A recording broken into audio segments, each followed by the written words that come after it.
Halo semuanya, kali ini kita akan membahas tentang soal verbal analitis. Tantangan dari pengerjaan soal ini yaitu soalnya yang panjang dan butuh waktu dan konsentrasi ekstra.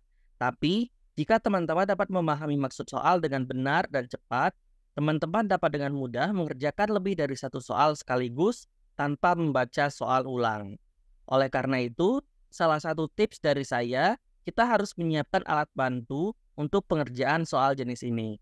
Tonton video ini sampai habis agar teman-teman mendapatkan referensi lengkap tentang cara pengerjaan soal verbal analitis dengan cepat, tepat, tanpa harus mengulang-ulang soal. Sebelumnya, mohon bantuan teman-teman untuk menekan tombol like, komen, subscribe, dan share video ini agar saya tetap semangat untuk memberikan informasi bermanfaat lainnya. Oke, kita langsung mengerjakan soal verbal analitis bagian yang pertama. Nah, di sini sudah ada narasi tentang soal verbal analitis bagian pertama.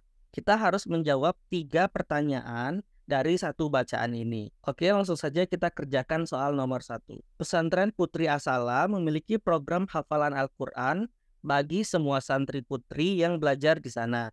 Ani, Nina, dan Dani harus menyetorkan hafalan kepada guru mereka setiap minggunya dengan ketentuan sebagai berikut. Nah, ini ketentuan yang wajib kita pahami nih. Nina menyetorkan hafalan 50 ayat Al-Quran setiap hari Selasa, Rabu, dan Kamis. Dani menyetorkan hafalan lebih sedikit 10 ayat Al-Quran dibandingkan hafalan Nina pada 2 hari setelah Nina menyetorkan hafalannya. Kemudian terakhir Ani menyetorkan hafalan lebih banyak 10 ayat dibandingkan hafalan Dani pada 1 hari sebelum Dani menyetorkan hafalan. Nah, di sini kan kalau kita lihat ada 2 variabel atau ada 2 hal yang harus kita cermati. Yang pertama adalah jumlah ayat yang disetorkan, ini kan 50, kemudian ini lebih sedikit 10, kemudian untuk Ani lebih banyak 10. Yang kedua adalah kapan ayat tersebut disetorkan. Kalau untuk Nina tiap hari Selasa, Rabu, Kamis, Dani 2 hari setelah Nina, Ani 1 hari sebelum Dani. Berarti kita pisahkan 2 variabel tersebut. Misalnya di sini kita menuliskan jumlah dan di bagian kanan hari. Nah, untuk jumlah sendiri kita tuliskan Nina 50 ayat. Kemudian Dani lebih sedikit 10 ayat dibandingkan Nina. Berarti otomatis 40 karena lebih sedikit 10 dibanding Nina. Nina kan 50, berarti Dani 50 dikurang 10, yaitu 40. Yang terakhir, Ani lebih banyak 10 ayat dibandingkan hafalan Dani. Lebih banyak 10 dibandingkan Dani, berarti sama saja 50. 40 tambah 10, berarti kan 50. Nah, kita sudah dapat nih perbandingan jumlah ayat yang disetorkan untuk Nina, Dani, dan Ani. Kemudian harinya, Nina hari apa, Dani hari apa, Ani hari apa. Kita tuliskan di sampingnya. Oh ya, tips lagi dari saya untuk teman-teman yang mengerjakan soal verbal analitis, kita bisa menyingkat nama maupun menyingkat harinya agar kita tidak terlalu lama untuk menuliskan coretan di kertas yang diberikan. Misalnya Nina kita singkat sebagai N, kemudian Dani sebagai D, Ani sebagai A. Jika inisial namanya sama, kita bisa menuliskan misalnya ada nada. Nah, Nina sebagai NI, nada sebagai NA, begitu juga bisa. Ini tergantung preferensi teman-teman, mana yang teman-teman lebih sukai. Oke, kita kembali lagi untuk harinya. Kita tuliskan dulu 7 hari agar lebih mudah nanti teman-teman dalam memetakan kapan saja Nina, Dani, dan Ani ini menyetorkan tugasnya. Misalnya kita tuliskan Senin, SN, Selasa, SL, Rabu, R, Kamis, K, Jumat, J, kemudian Sabtu, S, kemudian Minggu M. Kita buat garis untuk membedakan agar lebih mudah. Kita buat cepat saja. Kemudian, nah kita pisahkan di sini. Oke. Ini kenapa kita perlu membuat garis tegas ini agar nanti kita tidak salah tulis begitu. Untuk Nina hari Selasa, Rabu, dan Kamis. Selasa kita tandain di sini Selasa, kemudian Rabu, kemudian lagi Kamis. Untuk Dani, pada 2 hari setelah Nina menyetorkan hafalannya. Berarti kan kalau 2 hari setelah Nina menyetorkan hafalannya, dari hari Selasa, Rabu, Kamis. Berarti di hari Kamis, Kemudian dari hari Rabu 2 hari setelahnya adalah Jumat. Dari hari Kamis 2 hari setelahnya adalah Sabtu. Jadi Kamis, Jumat, Sabtu untuk Dani. Sedangkan untuk Ani menyetorkan hafalannya pada 1 hari sebelum Dani.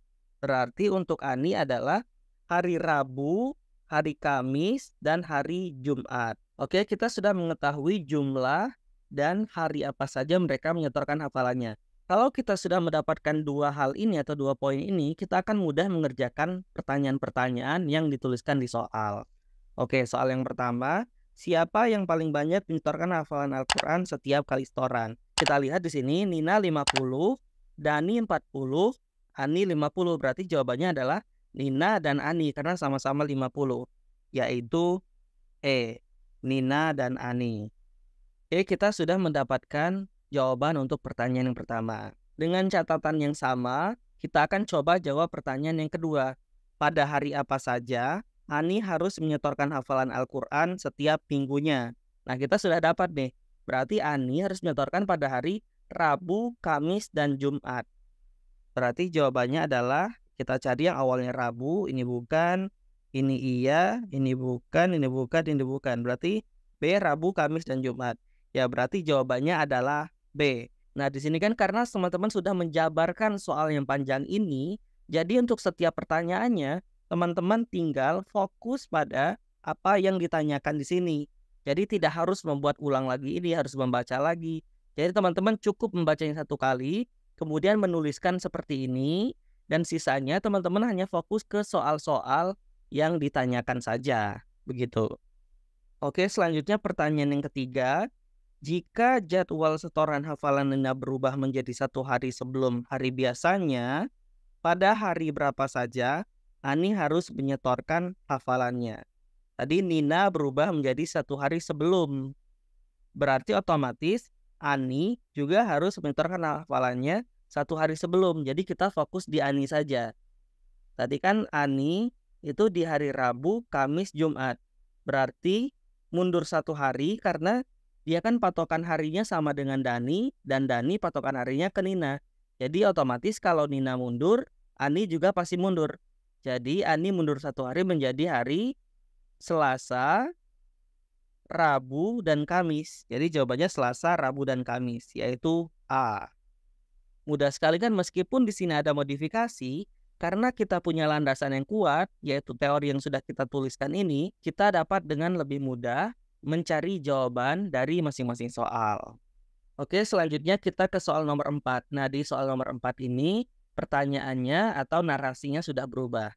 Di sini ada, wanita berbaju hijau itu berumur 4 tahun lebih muda dibandingkan pria berbaju hitam.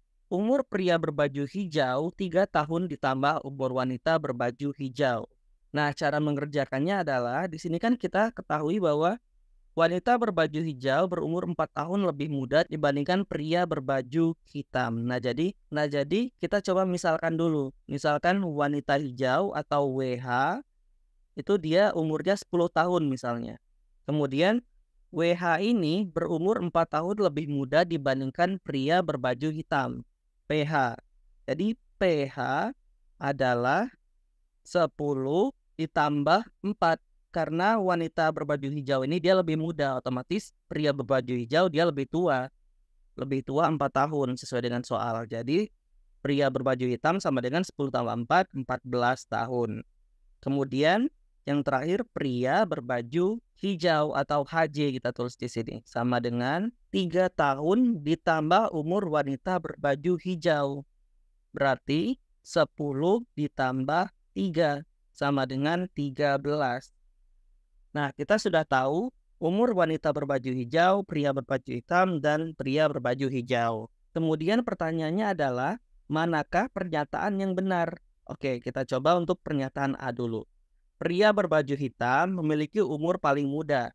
Pria berbaju hitam umur paling muda. Otomatis salah, karena pria berbaju hitam umurnya paling tua, yaitu 14 tahun. Jadi salah. Kemudian B, umur pria berbaju hijau lebih muda 2 tahun daripada pria berbaju hitam. Kalau kita lihat di sini, pria berbaju hitam 14 tahun, pria berbaju hijau 13 tahun. Betul, pria berbaju hijau lebih muda, tetapi selisihnya hanya 1 tahun. Jadi ini salah. Kemudian yang C, wanita berbaju hijau memiliki umur yang paling tua. Otomatis salah karena wanita berbaju hijau dia umurnya 10 tahun, yaitu yang paling muda. Jadi C salah. Kemudian yang D, pria berbaju hijau berumur 1 tahun lebih muda daripada pria berbaju hitam. Oke, berbaju hijau 13 tahun, berbaju hitam 14 tahun. Nah, ini paling tepat karena berbaju hijau 13 tahun, berbaju hitam 14 tahun. Selisihnya adalah 1 tahun lebih muda pria berbaju hijau. Jadi jawabannya adalah yang D. Oke, kita coba cek bagian yang E. Pria berbaju hitam memiliki umur 2 tahun lebih muda daripada wanita berbaju hijau. Dan ini salah karena selisihnya adalah 4 tahun. Jadi benar jawabannya adalah D. Terima kasih teman-teman yang sudah menonton. Sekali lagi mohon bantuannya untuk like, subscribe, dan share video ini agar saya tetap semangat membuat video bermanfaat selanjutnya. Sampai jumpa di video selanjutnya.